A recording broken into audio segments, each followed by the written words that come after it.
Well, last night we saw one of the fastest runs in the barrels at the Fort Worth Stock Show and Rodeo. Thanks to this lady right here, Ilyssa Riley and Money. You two were on fire last night, 16.42. What made that run over the top?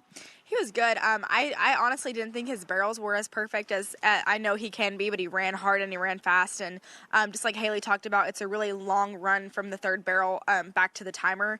And so sometimes I think speed makes up for a lot of mistakes that you can have here.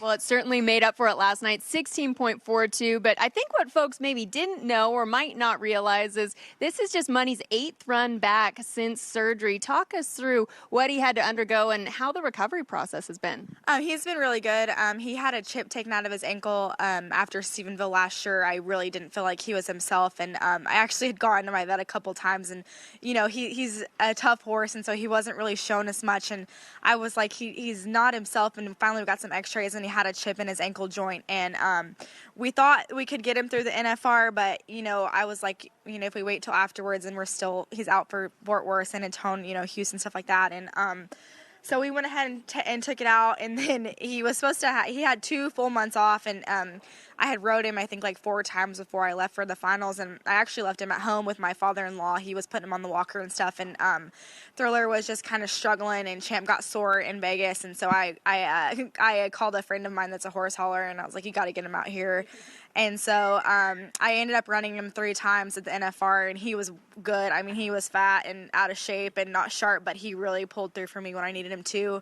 And then I ran him in Denver, and he made the short go and hit a barrel in Denver, and then we came to Fort Worth. So with that in mind, and obviously his recovery has gone really well, but what do you do when you've got back-to-back runs like you're seeing here in Fort Worth to make sure Money's ready to go? You know, it's hard on them, but it's pretty common. I feel like we do it quite a bit. But like this morning, he's got some sweat on his legs. I did it early this morning, so I didn't have to leave it on overnight for so long. And, you know, I'd pack his feet, make sure his feet aren't sore. But, you know, like I said, they get pretty used to it. It's a pretty common thing to have to run back to back. So he takes it well. So I think he's pretty used to it by now. Well, it's always good to hear when one can recover like that. And, of course, it's thanks to great riders, great jockeys that are making sure they get all the care they need. We're looking forward to this combo tonight.